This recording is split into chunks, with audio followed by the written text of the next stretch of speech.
नमस्कार, खबरें जारी न्यूज स्टेज पर मैं हूं आपके साथ मकसूद खान। आपके मुद्दे में बात मध्य प्रदेश की, जहां पर ज्योतिरादित्य सिंधिया के केंद्रीय मंत्री बनने के बाद सियासी आफ्टर इफेक्ट क्या होगा, इसे लेकर कयासों का बाजार गर्म है। चर्चा इसी मसले पर आज हम करेंगे कि सिंधिया के केंद्रीय मंत्री बनने के आखिर सियासी मायने क्या हैं। बढ़ता जा रहा है सत्ता से संगठन तक क्या सिंधिया का दबदबा, सिंधिया के मंत्री बनने से आखिर मध्य प्रदेश की सियासत कितनी बदलेगी, ग्वालियर चंबल के पुराने दिग्गजों को आखिर बीजेपी कैसे साधेगी, तमाम सवालों के जवाब तलाशने की कोशिश होगी खास मेहमानों के साथ। लेकिन पहले ये रिपोर्ट।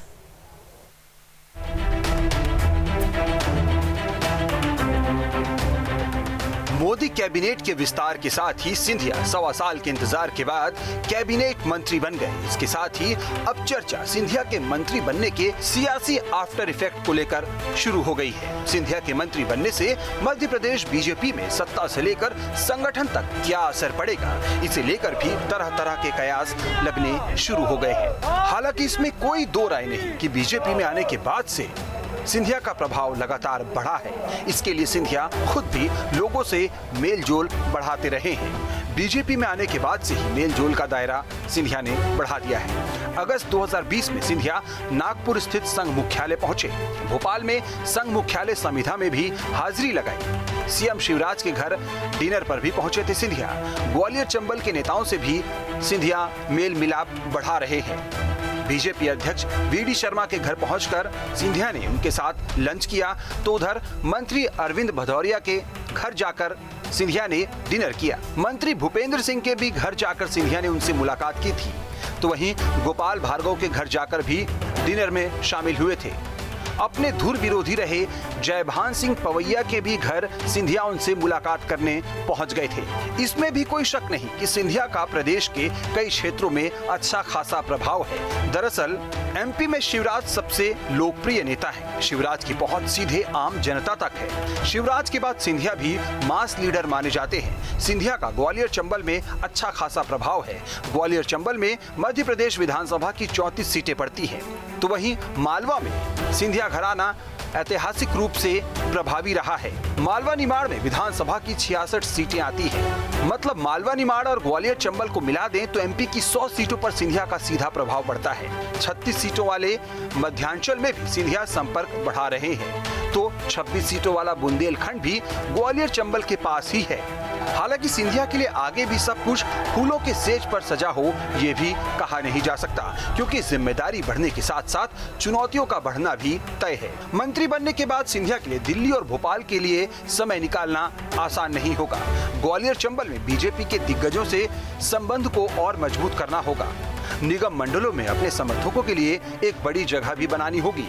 एयर इंडिया की वजह से नागरिक उड्डयन मंत्रालय में भी सिंधिया के लिए चुनौतियां कम नहीं होंगी। बहरहाल सिंधिया के मंत्री बनने से सियासी फिजा तो बदलने वाली है, ये तो तय है। लेकिन अब देखना ये दिलचस्प होगा कि दिल्ली और भोपाल के बीच सिंधिया कैसे संतुलन बना पाते हैं। साथ ही चुनौती मध्य प्रदेश बीजेपी संगठन के लिए भी है कि वो पार्टी के पुराने दिग्गजों और सिंधिया के बढ़ते कद के साथ तालमेल कैसे बैठा पाती है।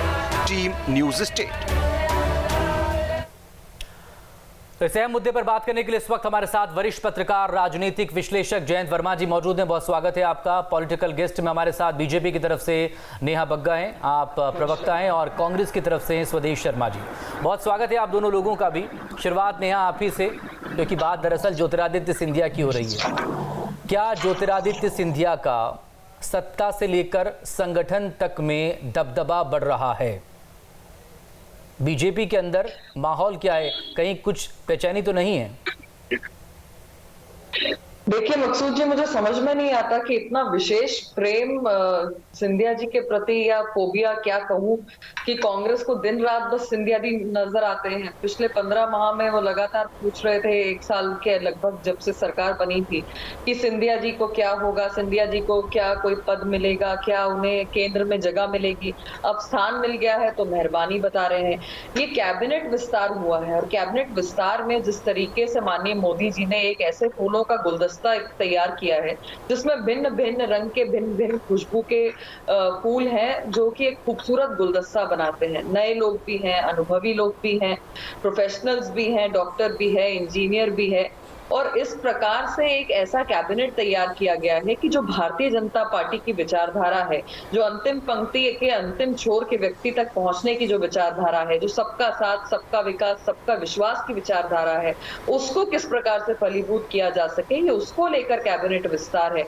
मुझे समझ में नहीं आता, सिंधिया जी अगर मालवा के दौरे पर जाते हैं तो ये सवाल पूछते हैं कि सिंधिया जी मालवा के दौरे पर क्यों जा रहे हैं। सिंधिया जी अगर कार्यकर्ताओं से मिलते हैं तो ये पूछते हैं कि कार्यकर्ताओं से क्यों मिल रहे हैं। सिंधिया जी अगर अपने समर्थकों को कहीं पर आगे बढ़ाने की बात करते हैं तो ये कहते हैं कि ऐसा क्यों हो रहा है, स्थान नहीं मिलता है जब तक पार्टी तय नहीं करती, तो ये पूछते हैं कि स्थान क्यों नहीं मिला है। सिंधिया जी इस देश के नागरिक हैं, इस देश के सांसद हैं, राज्यसभा से चुने हुए हैं, कैबिनेट मिनिस्टर बनाया गया है। मुझे लगता है कि कांग्रेस पार्टी को अब इससे बाहर निकलकर ये विचार करना चाहिए कि आखिर कांग्रेस पार्टी कहां पर स्वदेश शर्मा जी है। विस्तार हो चुका। क्या कांग्रेस दरअसल बाहर नहीं निकल पा रही है क्या ज्योतिरादित्य सिंधिया के ऑरा से? क्या कांग्रेस को सिंधिया फोबिया हो गया है क्या? मकसूद भाई, मेरा बिल्कुल साफ साफ जवाब है। मैंने बहन नेहा बग्गा को पूरी धैर्य से सुना है और जो वो बोल रही हैं वो पूरा प्रदेश जानता है। श्रीमंत महाराज ने जिस शर्त के साथ मध्य प्रदेश में चलती हुई सरकार को बेचा था भाजपा के हाथ में और मुख्यमंत्री की कमान शिवराज सिंह चौहान को सौंपी थी, उस शर्त का ये आखिरी किस्त थी, आखिरी किस्त में मंत्री बनाया जाना, तो उनको मंत्री बना दिया। लेकिन मैं समझता हूँ सिंधिया जी काबिल इंसान है और इनकी काबिलियत को समझा नहीं गया है और ऐसे वाला विभाग पकड़ा दिया झुंझुना टाइप का। इंडिया एयरलाइन जब बिकने के कगार पर है, कई एयरपोर्ट तो अडानी, इनके प्रधानमंत्री महोदय के मित्र अडानी अंबानी को दिए जा चुके हैं, ऐसे मंत्रालय दिया गया है। और रहा सवाल बहन नेहा बग्गा ने जैसा कहा है कि बड़ा अच्छा विस्तार हुआ है, समावेश हुआ है, इंटेलिजेंट लोगों को लाए गए हैं, डॉक्टर्स को लाए गए, इंजीनियर्स को लाए गए, तो मैं ये कहता हूं जिस मंत्रिमंडल के 25% लोगों को बाहर कर दिया जाए और उसको कैसे कहेंगे कि ये विस्तार हुआ है? मैं ये कहूंगा ये परिवर्तन हुआ है। और परिवर्तन अकेले सिपाहियों के, किसी थाना प्रभारी के, सिपाही, दरोगा और दीवान के परिवर्तन से परिवर्तन नहीं होता।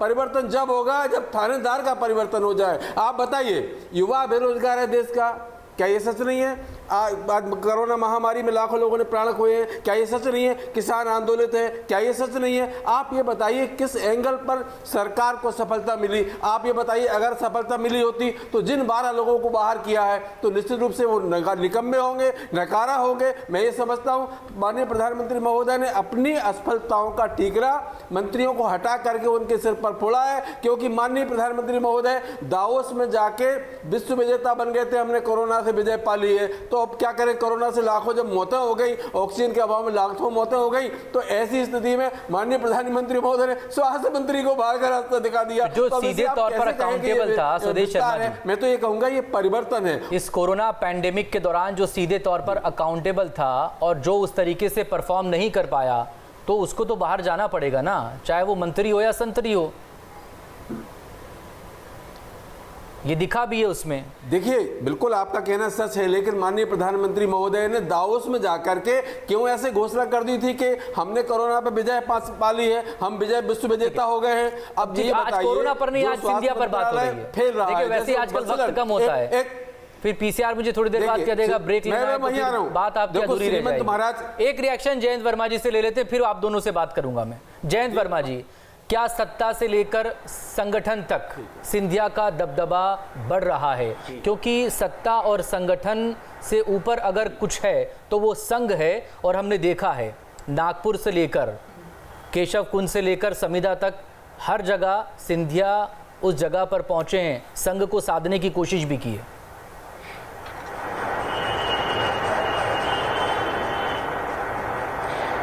देखिए मकसूद भाई, असल में सिंधिया जी का जो पूरे ये जो सरकार बनी है भारतीय जनता पार्टी की मध्य प्रदेश में, तो इसमें केवल उनका ही योगदान है। तो उनका तो दबदबा वहीं से स्थापित हो गया था जब ये सरकार में शिवराज सिंह ने शपथ ली थी। तो अब ये था कि उनके उस जो योगदान है, मतलब सैक्रिफाइस तो नहीं कहेंगे, उनका योगदान कहेंगे भारतीय जनता पार्टी के लिए, तो उसका प्रतिफल उनको मिलना चाहिए था। तो प्रतिफल अब मिल गया है और सेंट्रल कैबिनेट में उनको स्थान मिल गया है। और अब अब यह है कि उनके कहने पे जितने लोगों ने, उनके विधायकों ने इस्तीफे दिए थे, कई लोग तो चुनाव भी हार गए, अब उनको भी किसी प्रकार एकोमोडेट करना है, क्योंकि उन्होंने तो अपनी कई लोगों ने अपने मंत्री पद छोड़ दिए थे, विधायकी छोड़ दिए।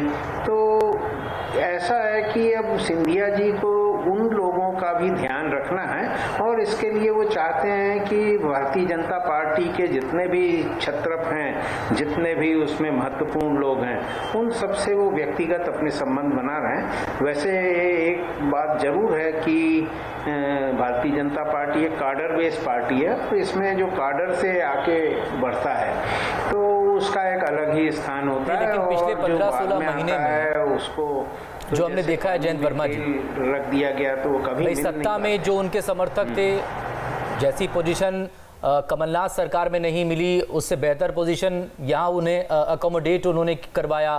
संगठन की जब बारी आई तो कार्यकारिणी की जब लिस्ट आई तो उसमें भी उनके समर्थक उसमें नजर आ रहे हैं। तो कहीं ना कहीं चल रही है ना, दबदबा तो दिख रहा है ना। अब ग्वालियर चंबल से निकलकर अगर मध्य प्रदेश में भी वो लगातार अपनी सक्रियता बढ़ा रहे हैं, तो ये सक्रियता कितना असर डालेगी? अगर विधानसभा सीटों के गणित के हिसाब से हम देखें तो सीधे 100 विधानसभा इफेक्ट करता है ये दोनों इलाका।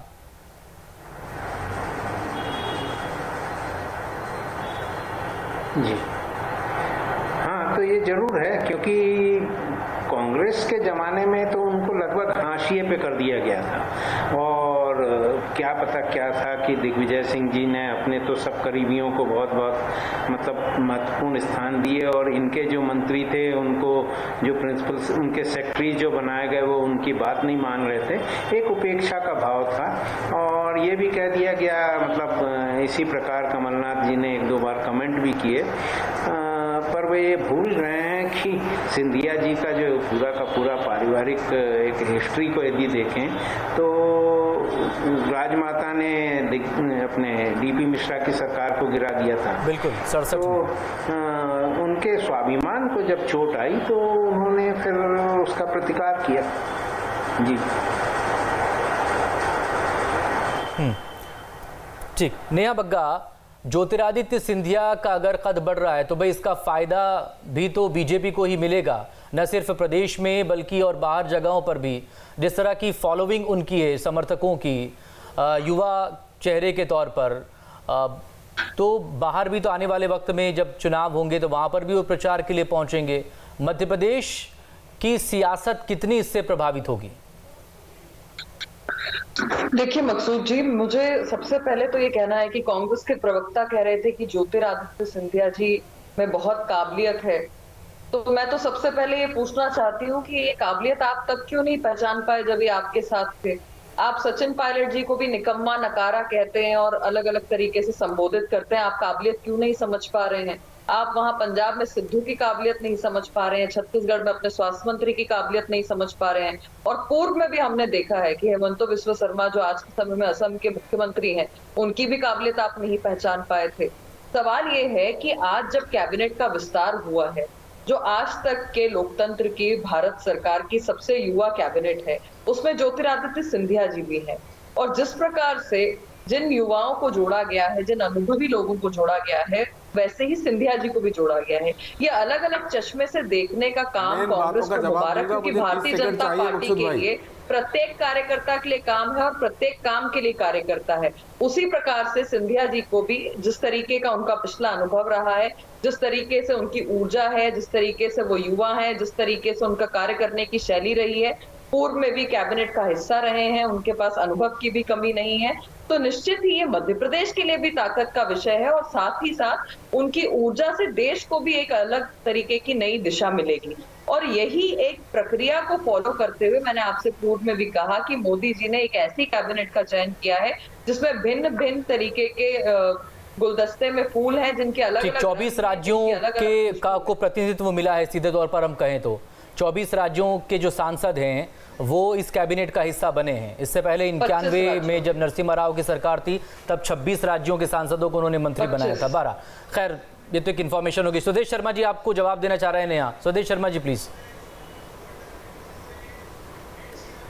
देखिए, मैं इनको बता दूं, भारतीय जनता पार्टी की प्रवक्ता महोदया को कि श्रीमंत ज्योतिरादित्य सिंधिया का जो लालन पालन कांग्रेस ने किया है, इनको छोटी सी उम्र में लोकसभा का सदस्य बनाने के बाद केंद्र में 2 बार मंत्री बनाया, पार्टी का महासचिव बनाया, मध्य प्रदेश की राजनीति में सेकंड नेता के ओहदा मिला इनको। इनके पिता ने मरते दम तक कांग्रेस विचारधारा को नहीं छोड़ा, लेकिन श्रीमंत ज्योतिरादित्य सिंधिया जी ने एक हार क्या हो गई गुना में, उस हार के चलते अपनी चलती हुई सरकार को गिरा करके दूसरों का दामन थाम लिया और दूसरों की सरकार बना दी।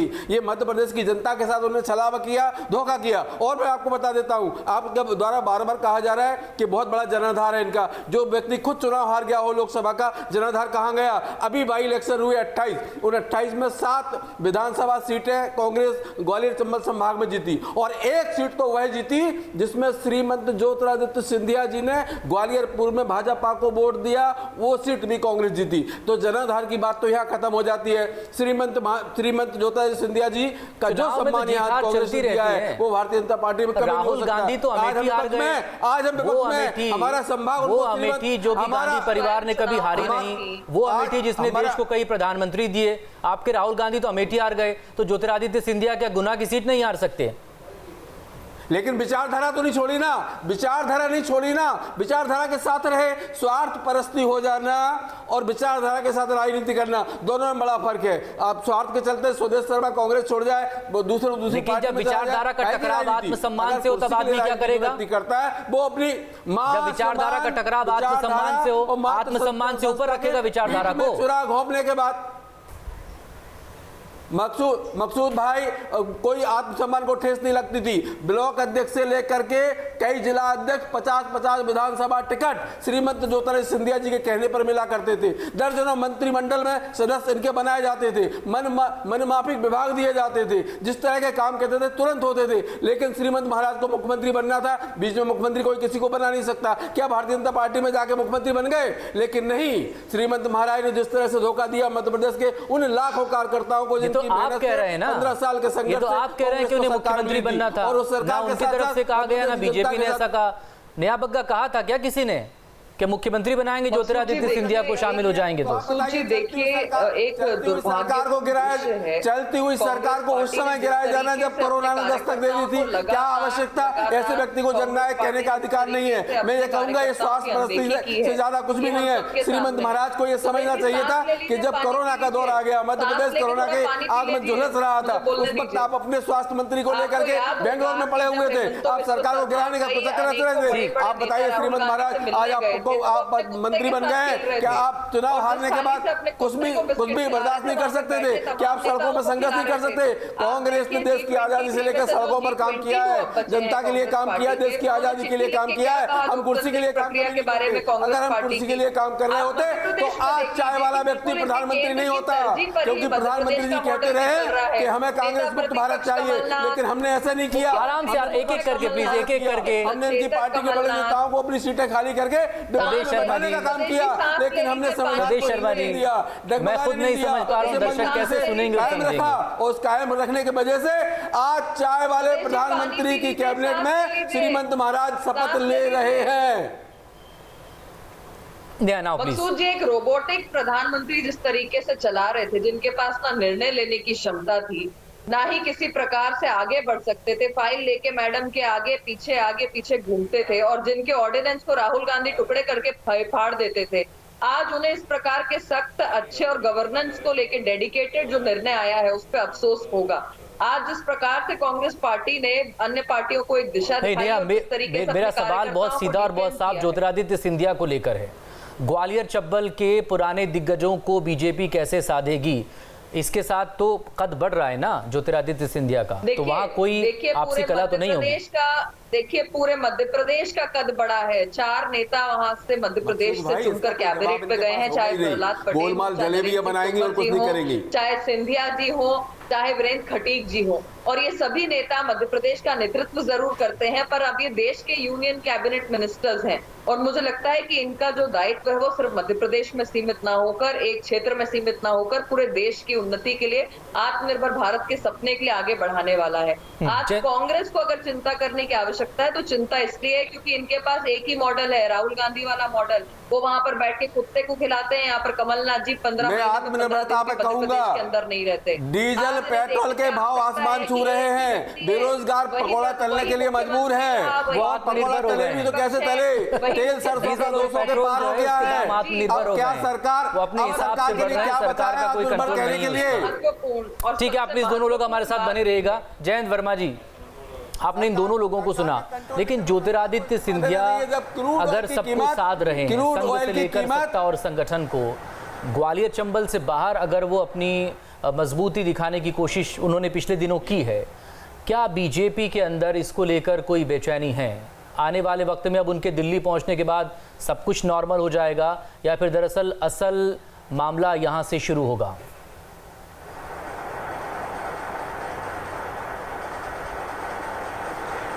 देखिए मकसूद भाई, वैसे तो ग्वालियर चंबल संभाग से एक बहुत दिग्गज भारतीय जनता पार्टी के नेता नरेंद्र सिंह तोमर हैं, और उनके पास बहुत महत्वपूर्ण कृषि मंत्रालय है जो भारत की सबसे ज़्यादा आबादी को प्रभावित करने वाला है। और वहाँ से ये भी गए हुए हैं ज्योतिरादित्य जी भी। अब तो खैर राज्यसभा में हैं, और राज्यसभा में अगले चुनाव में उनको तो अपना लोकसभा का सीट चाहिए नहीं, तो राज्यसभा में ही रहेंगे और नरेंद्र तोमर जी फिर लोकसभा का चुनाव लड़ेंगे। तो ये मुझे लगता है कि अभी कोई ज़्यादा अंदरूनी खींचतान अब नहीं होने वाली है। हाँ, ये जरूर है कि अगला चुनाव जो है वो जिन मुद्दों पे लड़ा जाएगा, वो है महंगाई का, वो है बेरोजगारी का, वो है लोगों के भीतर जो अब गरीबी अमीरी के बीच अंतर बढ़ रहा है, और ये सारे सवाल रहेंगे, और उसमें राजनीति बहुत ही गौण रहेगी। अब इन सवालों से ये नया मंत्रिमंडल जो आया है, ये किस प्रकार से उसको सॉल्व करता है 3 साल के भीतर, ये देखना है। और नहीं तो ये बड़ी चुनौती वाला काम है, और मुझे लगता है कि नरेंद्र मोदी जी ने ये जो पूरे प्रोफेशनल्स की एक टीम तैयार की है, शायद इसी चुनौती को हल करने की दिशा में उनका एक कदम है। परंतु अब देखना होगा कि ये कितना सफल हो पाता है, नहीं हो पाता, पर बहुत ही असंभव सा काम लगता है। नहीं, देखना तो बहुत कुछ शायद लगता है कांग्रेस को भी पड़ेगा, सिर्फ बीजेपी को ही नहीं। क्यों सुदेश शर्मा जी? डबल इंजन की सरकार है। देखिए, कांग्रेस तो देश में, देखिए मैं कहता हूं मकसूद भाई पूरी जवाबदारी के साथ, कांग्रेस देश की आज़ादी से लेकर अब तक कुर्सी के लिए काम नहीं करती रही है। इसने हमेशा देश की रक्षा के लिए काम की, लोगों के लिए काम की, लोगों को रोजगार दिए, नए नए आयाम स्थापित करने का काम किया। देश के लिए जो जो कांग्रेस को बन पड़ सकता था, इतना किया है कि जो आज 23 कंपनियां सरकारियां प्रधानमंत्री महोदय ने बेची है, ये कांग्रेस ने बनाई थी। तो कांग्रेस ने बनाने का काम किया, आप बेचने का काम कर रहे हैं, और बेचने का काम यहाँ तक कर रहे हैं। आपका नेहा बग्गा, आपका भी बहुत शुक्रिया। जयंत वर्मा जी बने रहेंगे। छोटे से ब्रेक के बाद छत्तीसगढ़ की बात होगी।